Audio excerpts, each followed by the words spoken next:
ਵਾਹਿਗੁਰੂ ਜੀ ਕਾ ਖਾਲਸਾ ਵਾਹਿਗੁਰੂ ਜੀ ਕੀ ਫਤਿਹ। ਮੈਂ ਤੁਹਾਡੀ ਹੋਸਟ ਨੀਮ ਕੌਰ ਤੇ ਮੈਂ ਟੀਵੀ 84 ਦੇ ਸਾਰੇ ਦਰਸ਼ਕਾਂ ਦਾ ਦਿਲੀ ਸਵਾਗਤ ਕਰਦੀ ਹਾਂ। ਪ੍ਰੋਗਰਾਮ ਸੱਚੇ ਸੱਚ ਵਿੱਚ ਪੰਥ ਦੀ ਮਹਾਨ ਸ਼ਖਸੀਅਤ ਡਾਕਟਰ ਅਮਰਜੀਤ ਸਿੰਘ ਜੀ ਮੇਰੇ ਨਾਲ ਬੈਠੇ ਹੋਏ ਨੇ। ਆਓ ਨਾਲ ਮਿਲ ਕੇ ਪ੍ਰੋਗਰਾਮ ਸ਼ੁਰੂ ਕਰਦੇ ਹਾਂ। ਜੀ doctor Sahib, welcome to our show. ਹਾਂਜੀ ਡਾਕਟਰ ਸਾਹਿਬ, ਅੱਜ 22 ਅਕਤੂਬਰ 2013 6 ਕੱਤਕ ਨਾਨਕਸ਼ਾਹੀ ਸੰਮਤ 545 ਦਾ ਦਿਨ ਹੈ ਤੇ ਹੁਣ ਅਸੀਂ ਆਪਣੇ ਪ੍ਰੋਗਰਾਮ ਦੀ ਸ਼ੁਰੂਆਤ ਸਾਡੇ ਦਰਸ਼ਕਾਂ ਵੱਲੋਂ ਆਈਆਂ emails, phone messages, text messages, Facebook messages ਅਤੇ ਟਵਿੱਟਰ ਮੈਸੇਜ ਦੇ ਨਾਲ ਕਰਦੇ ਹਾਂ।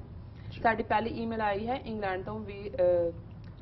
ਇੰਗਲੈਂਡ ਤੋਂ ਆਈ ਹੈ। ਜਿਹੜੇ ਸੁਹਿਰਦ ਪੰਥ ਦਰਦੀ ਵੀਰ ਜੀ ਨੇ ਇਹ ਈਮੇਲ ਭੇਜੀ ਹੈ, ਉਹਨਾਂ ਨੇ ਆਪਣਾ ਨਾਮ ਗੁਪਤ ਰੱਖਿਆ ਹੈ ਤੇ ਉਹ ਲਿਖਦੇ ਹਨ, ਡਾਕਟਰ ਸਾਹਿਬ ਵਾਹਿਗੁਰੂ ਜੀ ਕਾ ਖਾਲਸਾ ਵਾਹਿਗੁਰੂ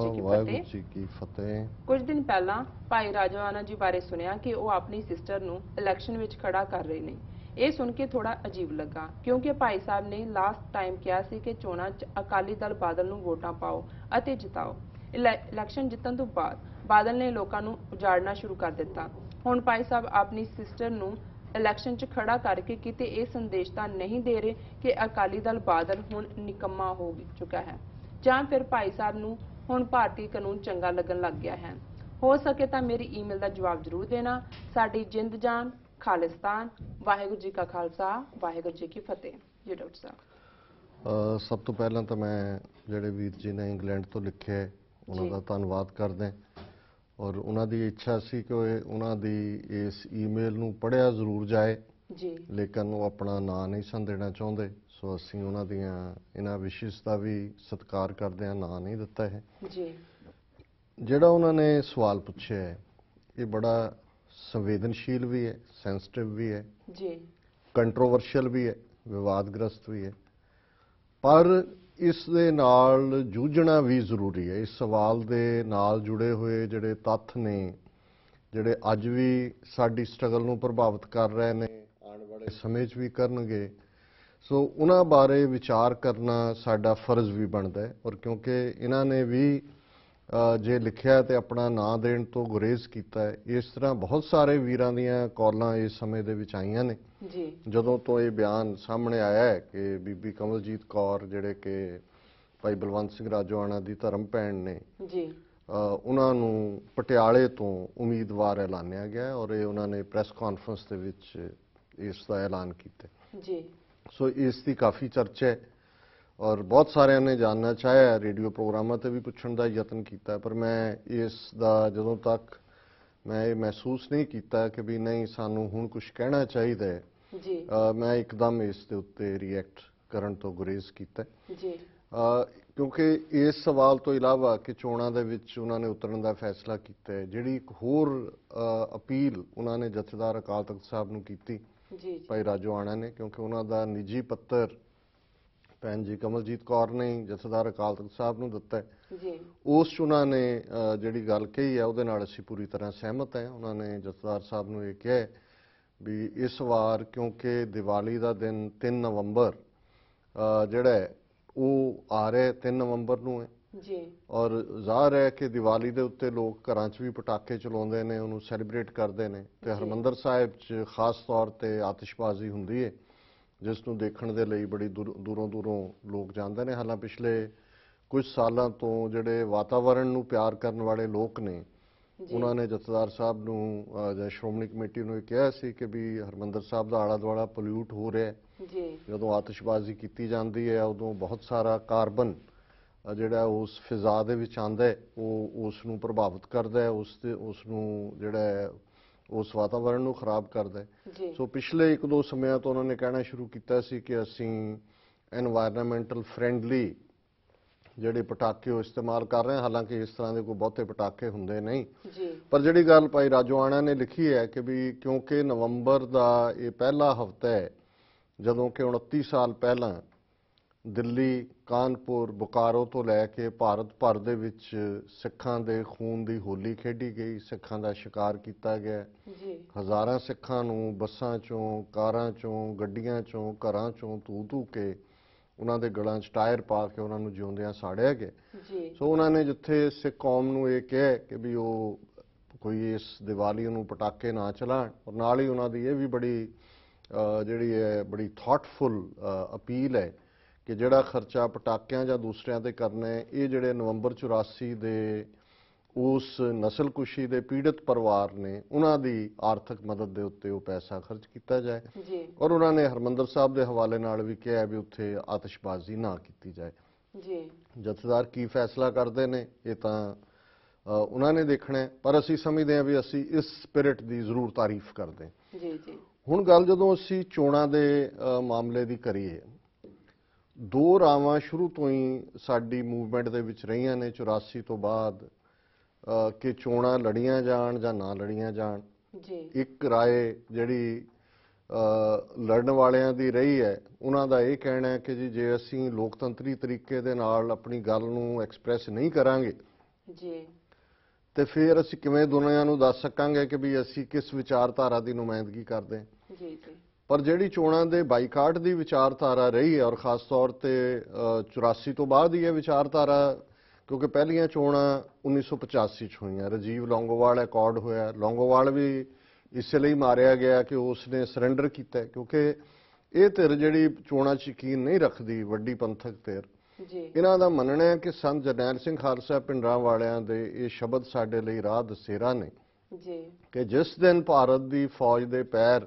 ਹਰਮੰਦਰ ਸਾਹਿਬ ਦੀ ਹਦੂਦ 'ਚ ਪਏ, ਖਾਲਿਸਤਾਨ ਦੀ ਨੀਂਹ ਰੱਖੀ ਜਾਵੇਗੀ। ਸੋ ਇਹਨਾਂ ਦਾ ਇਹ ਵਿਚਾਰ ਹੈ ਕਿ ਵੀ ਜਦੋਂ ਇੱਕ ਨੀਂਹ ਰੱਖੀ ਗਈ ਹੈ, 84 ਤੋਂ ਬਾਅਦ ਸਾਡਾ ਭਾਰਤੀ ਸਟੇਟ ਦੇ ਨਾਲ ਕੋਈ ਸਬੰਧ ਨਹੀਂ ਹੈ, ਤੇ ਫਿਰ ਉਸ ਸਟੇਟ ਦੇ ਕਾਨੂੰਨਾਂ 'ਚ ਰਹਿੰਦਿਆਂ ਉਹਦੇ ਦੇਸ਼ ਦੇ ਸੰਵਿਧਾਨ ਦੀ ਲਾਇਲਟੀ ਦੀ ਸਹੁੰ ਖਾ ਕੇ ਤੁਸੀਂ ਫਾਰਮ ਭਰਦੇ ਹੋ, ਫਿਰ ਤੁਸੀਂ ਚੋਣਾਂ ਚਾਹੁੰਦੇ ਹੋ, ਫਿਰ ਤੁਸੀਂ ਜੇ ਜਿੱਤਦੇ ਹੋ ਫਿਰ ਉਸੇ ਸੰਵਿਧਾਨ ਦੀ ਸਹੁੰ ਖਾਂਦੇ ਹੋ, ਤੇ ਫਿਰ ਤੁਹਾਡੀ ਖਾਲਿਸਤਾਨ ਦੀ ਸਟਰਗਲ ਤੇ ਨੀਂਹ ਰੱਖਣ ਦੀ ਗੱਲ ਤੇ ਦੂਸਰੀ ਕਿੱਧਰ ਗਈ। ਜੀ ਜੀ ਔਰ ਇਸ ਵਿਚਾਰਧਾਰਾ ਨੂੰ 29 ਅਪ੍ਰੈਲ 1986 ਤੋਂ ਬਾਅਦ ਹੋਰ ਵੀ ਬਲ ਮਿਲਿਆ, ਕਿਉਂਕਿ ਖਾਲਿਸਤਾਨ ਦਾ ਐਲਾਨਨਾਮਾ ਹੋ ਗਿਆ। 5 ਮੈਂਬਰੀ ਪੰਥਕ ਕਮੇਟੀ ਨੇ ਕਿਹਾ ਵੀ ਇਹ ਸਾਡਾ ਨਿਸ਼ਾਨਾ ਹੈ ਔਰ ਉਹਨਾਂ ਨੇ ਬਾਕੀ ਦੇਸ਼ਾਂ ਦੀਆਂ ਸਰਕਾਰਾਂ ਨੂੰ ਵੀ ਉਸ ਐਲਾਨਨਾਮੇ 'ਚ ਬੇਨਤੀ ਕੀਤੀ ਜੀ ਕਿ ਸਾਨੂੰ ਮਾਨਤਾ ਦਿੱਤੀ ਜਾਏ। ਭਾਵੇਂ ਇਹ ਚੀਜ਼ਾਂ ਟੋਕਨ ਹੁੰਦੀਆਂ ਨੇ, ਲੇਕਿਨ ਇਹ ਇੱਕ ਪੂਰਾ ਥਾਟ ਹੈ। ਔਰ ਇਹੀ ਜਿਹੜੀ ਵਿਚਾਰਧਾਰਾ ਹੈ 85 ਦੇ ਵਿੱਚ ਵੀ ਜਦੋਂ ਅਸੈਂਬਲੀ ਚੋਣਾਂ ਹੋਈਆਂ, ਬੇਸ਼ੱਕ ਬਰਨਾਲਾ ਅਕਾਲੀ ਦਲ 2/3 ਬਹੁਮਤ ਦੇ ਨਾਲ ਜਿੱਤਿਆ, ਪਰ ਉਸ ਧਿਰ ਨੇ ਬਾਈਕਾਟ ਕੀਤਾ। ਪੰਥਕ ਕਮੇਟੀ ਬੇਸ਼ੱਕ ਬਾਅਦ 'ਚ ਬਣੀ ਹੈ, ਲੇਕਿਨ ਜੁਝਾਰੂ ਜਥੇਬੰਦੀਆਂ ਦੀ ਇਹੀ ਲਾਈਨ ਸੀ। 1999 ਦੇ ਵਿੱਚ ਜਿਹੜੀਆਂ ਪਾਰਲੀਮੈਂਟ ਦੀਆਂ ਚੋਣਾਂ, ਜਿਨ੍ਹਾਂ ਬਾਰੇ ਕਿਹਾ ਜਾਂਦਾ ਹੈ ਕਿ ਕਿਵੇਂ 8-9 ਕੈਂਡੀਡੇਟ, ਜਿਨ੍ਹਾਂ ਦੇ ਵਿੱਚ ਸਰ ਸਿਮਰਨਜੀਤ ਸਿੰਘ ਮਾਨ, ਬੀਬੀ ਰਜਿੰਦਰ ਕੌਰ ਬੁਲਾਰਾ, ਬੀਬੀ ਬਿਮਲ ਕੌਰ ਖਾਲਸਾ, ਭਾਈ ਅਤਿੰਦਰਪਾਲ ਸਿੰਘ, ਇਹ ਸਾਰੇ ਸ਼ਾਮਲ ਨੇ।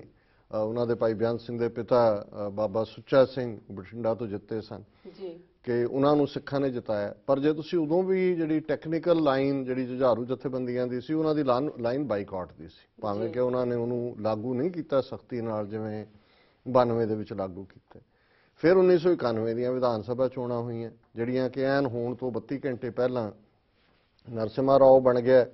Prime minister. ਉਹ ਪਾਰਲੀਮੈਂਟ ਦੀਆਂ ਚੋਣਾਂ ਹੋ ਕੇ ਹਟੀਆਂ ਸੀ ਔਰ ਜਿਹੜਾ ਸ਼ੇਸ਼ਨ TR ਸ਼ੇਸ਼ਨ, ਜਿਹਨੂੰ ਬੜਾ ਇਮਾਨਦਾਰ ਕਿਹਾ ਜਾਂਦਾ, ਸਿਰੇ ਦਾ ਫਿਰਕੂ ਆਦਮੀ, ਉਸ ਨੇ ਉਹ ਚੋਣਾਂ ਜਿਹੜੀਆਂ ਨੇ ਉਹ ਮੁਲਤਵੀ ਕਰ ਦਿੱਤੀਆਂ। ਪਰ ਉਹਦੇ 'ਚ ਵੀ ਰਾਦਰ ਜੁਝਾਰੂ ਜਥੇਬੰਦੀਆਂ ਦਾ ਸਟੈਂਡ ਇੰਨਾ ਸਖਤ ਸੀ ਕਿ ਕੁਝ ਜਿਹੜੇ ਉਮੀਦਵਾਰ ਜਿਹੜੇ ਚੋਣਾਂ ਲੜ ਰਹੇ ਸੀ ਉਹ ਮਾਰੇ ਵੀ ਗਏ ਔਰ ਉਹ ਵੀ ਬਾਈਕਾਟ ਲਾਈਨ। 92 'ਚ ਫਰਵਰੀ 92 ਦੀਆਂ ਚੋਣਾਂ ਵੇਲੇ ਸਾਰੀਆਂ ਪੰਥਕ ਧਿਰਾਂ ਨੇ ਬਾਈਕਾਟ ਕੀਤਾ, ਉਹਨਾਂ ਦੇ ਵਿੱਚ ਅਕਾਲੀ ਵੀ ਸ਼ਾਮਲ ਨੇ। ਹਾਲਾਂਕਿ ਇਹ ਵੀ ਇੱਕ ਡਿਬੇਟ ਹੈ ਕਿ ਵੀ ਉਹ ਬਾਈਕਾਟ ਕਰਨਾ ਚਾਹੀਦਾ ਸੀ, ਨਹੀਂ ਕਰਨਾ ਚਾਹੀਦਾ ਸੀ, ਪਰ ਗੱਲ ਜ਼ਾਹਰ ਹੈ ਕਿ ਬਾਈਕਾਟ ਦੀ ਲਾਈਨ 85 ਤੋਂ ਹੀ ਬਾਬਾ ਜੋਗਿੰਦਰ ਸਿੰਘ ਸੰਤਾਂ ਦੇ ਪਿਤਾ ਜੀ ਜਦੋਂ ਅਕਾਲੀ ਦਲ ਦੇ ਪ੍ਰਧਾਨ ਸੀ,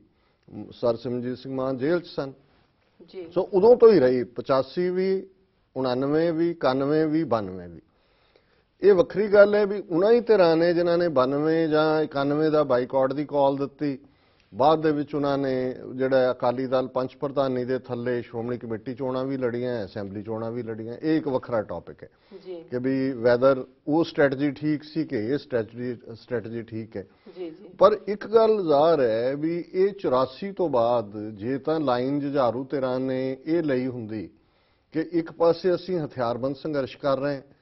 ਤੇ ਜਿਹੜਾ ਹਥਿਆਰਬੰਦ ਸੰਘਰਸ਼ ਦੀ ਐਡਵਾਂਟੇਜ ਹੈ ਜਾਂ ਫਾਇਦਾ ਹੈ ਜਿਹੜੀ ਉਹਨੇ ਤਬਦੀਲੀ ਲਿਆਣੀ ਹੈ, ਉਹ ਸਾਡੀ ਇੱਕ ਸਿਆਸੀ ਧਿਰ ਹੋਏ, ਇੱਕ ਸਿਆਸੀ ਪਾਰਟੀ ਹੋਏ ਜਿਹਨੂੰ ਕਿ ਅਸੀਂ ਲੋਕਾਂ ਦੇ ਵਿੱਚ ਵਿਚਰਨ ਦਈਏ, ਉਹ ਸੰਵਿਧਾਨ ਦੇ ਦਾਇਰੇ 'ਚ ਰਹਿੰਦੇ ਹੀ ਕੰਮ ਕਰਨ, ਪਰ ਉਹ ਸਾਡੀ ਸਟਰਗਲ ਨੂੰ ਅੱਗੇ ਵਧਾਉਣ ਦੇ ਲਈ ਇਨਸਟਰੂਮੈਂਟਲ ਹੋਣ। ਫਿਰ ਤਾਂ ਸਟ੍ਰੈਟਜੀ ਹੋ ਜਿਵੇਂ IRA, ਆਇਰਿਸ਼ ਰਿਪਬਲਿਕਨ ਆਰਮੀ, ਜਿਹੜੀ ਕਿ ਆਪਣੀ ਆਜ਼ਾਦੀ ਲਈ ਜੂਝਦੀ ਰਹੀ ਹੈ ਜਾਂ ਜੂਝ ਰਹੀ ਹੈ, ਉਹਨਾਂ ਨੇ ਆਪਣਾ ਪੋਲੀਟੀਕਲ ਵਿੰਗ ਸਿਨ ਫੇਨ ਉਹ ਬਣਾਇਆ, ਉਹਨਾਂ ਨੇ ਚੋਣਾਂ ਲੜੀਆਂ, ਜਿੱਤੀਆਂ ਵੀ, ਔਰ ਉਹਨਾਂ ਦੇ ਨਾਲ ਹੀ ਬਾਅਦ ਦੇ ਵਿੱਚ ਸਮਝੌਤਾ ਵੀ ਹੋਇਆ।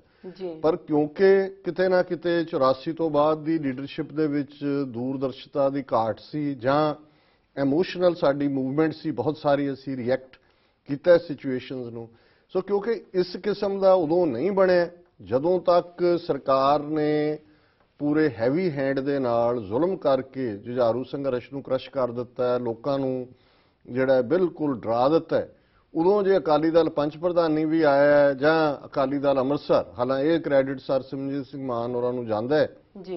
ਕਿ ਉਹਨਾਂ ਦਾ ਸ਼ੁਰੂ ਤੋਂ ਹੀ ਵਿਸ਼ਵਾਸ ਜਮਹੂਰੀ ਢੰਗ ਤੇ ਰਿਹਾ, ਔਰ ਉਹ ਲਗਾਤਾਰਤਾ ਦੇ ਨਾਲ ਇਸ ਗੱਲ ਦੇ ਹਾਮੀ ਰਹੇ ਨੇ ਕਿ ਸਾਨੂੰ ਇਲੈਕਸ਼ਨ ਪ੍ਰੋਸੈਸ ਦੇ ਵਿੱਚ ਆਉਣਾ ਚਾਹੀਦਾ ਹੈ। ਔਰ ਉਹਨਾਂ ਦੀ ਪਾਰਟੀ ਅੱਜ ਵੀ ਜਿਹੜੀ ਪ੍ਰੋਸੈਸ ਦੇ ਵਿੱਚ ਹੈ, ਔਰ ਉਹਨਾਂ ਨੇ ਜਦੋਂ ਇਹ ਐਲਾਨ ਵੀ ਆਇਆ, ਕਿਉਂਕਿ ਪਹਿਲਾਂ ਇਹ ਸੀ ਕਿ 2 ਸੀਟਾਂ ਤੋਂ ਉਮੀਦਵਾਰ ਖੜੇ ਕੀਤੇ ਜਾਣਗੇ ਭਾਈ ਰਾਜੋਆਣਾ ਹੋਰਾਂ ਵੱਲੋਂ, ਤੇ ਉਹਨਾਂ ਨੇ ਕਿਹਾ ਜੀ ਭਾਵੇਂ ਉਹ ਵੀ ਖੜੇ ਕਰਨ, ਅਸੀਂ ਤਾਂ ਆਪਣੇ ਉਮੀਦਵਾਰ ਖੜੇ ਕਰਾਂਗੇ। ਸੋ ਉਹਨਾਂ ਨੇ ਇਹ ਸੰਕੇਤ ਦਿੱਤੇ ਨੇ ਕਿ ਉਹ ਪਾਰਲੀਮੈਂਟ ਦੀਆਂ ਚੋਣਾਂ ਲੜਨਗੇ, ਭਾਵੇਂ ਕਿ ਕੁਝ ਸਮਾਂ ਪਹਿਲਾਂ ਇਹ ਖਬਰਾਂ ਸਨ ਕਿ ਉਹਨਾਂ ਨੇ ਕਿਹਾ ਕਿ ਅਸੀਂ ਖਰਚਾ ਨਹੀਂ ਕਰ ਸਕਦੇ ਜਿੰਨਾ ਕਾਂਗਰਸ ਔਰ ਅਕਾਲੀ ਜਿਹੜੇ ਨੇ ਬਲੈਕ ਮਨੀ ਇਸਤੇਮਾਲ ਕਰਦੇ ਨੇ, ਔਰ ਅਸੀਂ ਇਲੈਕਸ਼ਨ ਨਹੀਂ ਲੜਾਂਗੇ। ਹੁਣ ਭਾਈ ਰਾਜੋਆਣਾ ਜਿਹੜੇ ਕਿ ਇਹਦੇ 'ਚ ਕੋਈ ਸ਼ੱਕ ਨਹੀਂ ਹੈ ਵੀ ਉਹਨਾਂ ਨੇ ਜਿਸ ਨਿਡਰਤਾ ਦੇ ਨਾਲ ਜਦੋਂ ਉਹਨਾਂ ਦੇ ਬਲੈਕ ਵਾਰੰਟ 2 ਵਾਰ ਜਾਰੀ ਹੋਏ, ਔਰ ਉਸ ਤੋਂ ਪਹਿਲਾਂ ਵੀ ਅਦਾਲਤੀ ਸਿਸਟਮ 'ਚ ਜਿਵੇਂ ਉਹਨਾਂ ਨੇ ਮੌਤ ਨੂੰ ਵੰਗਾਰਿਆ, ਸਿਸਟਮ ਨੂੰ ਵੰਗਾਰਿਆ, ਉਹਨਾਂ ਦੀ ਇੱਕ ਆਪਣੀ ਥਾਂ ਹੈ। ਇਸ ਲਈ ਅਸੀਂ ਬਹੁਤ ਸੰਕੋਚ ਦੇ ਨਾਲ ਇਹ ਗੱਲਬਾਤ ਕਰ ਰਹੇ ਹਾਂ ਤਾਂ ਕਿ ਅਸੀਂ ਉਹਨਾਂ ਦੀ ਬਹਾਦਰੀ, ਉਹਨਾਂ ਦੀ ਕੁਰਬਾਨੀ, ਉਸ ਅੱਗੇ ਸਜਦਾ ਕਰਦੇ ਹਾਂ, ਔਰ ਉਹਨੂੰ ਅਸੀਂ ਕਿਸੇ ਵਿਵਾਦਾਂ ਦੇ ਘੇਰੇ 'ਚ ਨਹੀਂ ਲਿਆਉਣਾ ਚਾਹੁੰਦੇ। ਪਰ ਕਿਉਂਕਿ ਜਦੋਂ ਤੁਸੀਂ ਚੋਣਾਂ ਦੇ ਮੈਦਾਨ 'ਚ ਉਤਰਦੇ ਹੋ ਤੇ ਫਿਰ ਇੱਥੇ ਡਿਫਰੈਂਸ ਆਫ ਓਪੀਨੀਅਨ ਹੈ, ਅਲੱਗ-ਅਲੱਗ ਤਰੀਕਿਆਂ ਨਾਲ ਸੋਚਿਆ ਜਾਏਗਾ। ਔਰ ਜਿਵੇਂ ਇੰਗਲੈਂਡ ਤੋਂ ਜਿਹੜੇ ਵੀਰ ਜੀ ਨੇ ਲਿਖਿਆ ਉਹਨਾਂ ਨੇ ਕਿਹਾ ਜੀ ਪਿਛਲੀਆਂ ਅਸੈਂਬਲੀ ਚੋਣਾਂ 'ਚ ਭਾਈ ਰਾਜੋਆਣਾ ਨੇ ਅਪੀਲ ਕੀਤੀ ਸੀ ਕਿ ਬਾਦਲ ਦਲ ਦੇ ਉਮੀਦਵਾਰਾਂ ਨੂੰ ਵੋਟਾਂ ਪਾਓ, ਔਰ ਇਸ ਵਾਰ ਜੇ ਉਹਨਾਂ ਨੇ ਕਿਹਾ ਵੀ ਅਸੀਂ ਆਪਣੇ ਕੈਂਡੀਡੇਟ ਖੜੇ ਕਰਨੇ ਨੇ, ਸੋ ਜ਼ਾਹਰ ਹੈ ਵੀ ਉਹਨਾਂ ਦਾ ਬਾਦਲ ਤੋਂ ਮੋਹ ਭੰਗ ਹੋ ਗਿਆ ਜਾਂ ਉਹਨਾਂ ਨੂੰ ਲੱਗਦਾ ਹੈ ਵੀ ਬਾਦਲ ਨਿਕੰਮਾ ਹੈ ਔਰ ਸਾਨੂੰ ਆਪਣੀ ਧਿਰ ਬਣਨਾ ਚਾਹੀਦਾ ਹੈ। ਹਾਲਾਂਕਿ ਇਹ ਗੱਲ ਸ਼ਾਇਦ ਕੁਝ ਹੱਦ ਤੱਕ ਉਹਨਾਂ ਦਾ ਆਪਣੇ ਤੌਰ ਤੇ ਠੀਕ ਹੋਏ, ਪਰ ਇਹ ਸ਼ਾਇਦ ਸਾਰੀ ਠੀਕ ਨਹੀਂ ਹੈ। ਕਿਉਂਕਿ ਜਿਹੜੀਆਂ 2 ਸੀਟਾਂ ਦੇ ਉੱਤੇ ਭਾਈ ਰਾਜੋਆਣਾ ਨੇ ਕਿਹਾ ਕਿ ਮੈਂ ਉਮੀਦਵਾਰ ਖੜੇ ਕਰਾਂਗਾ, ਉਹਨਾਂ 'ਚ ਅਨੰਦਪੁਰ ਸਾਹਿਬ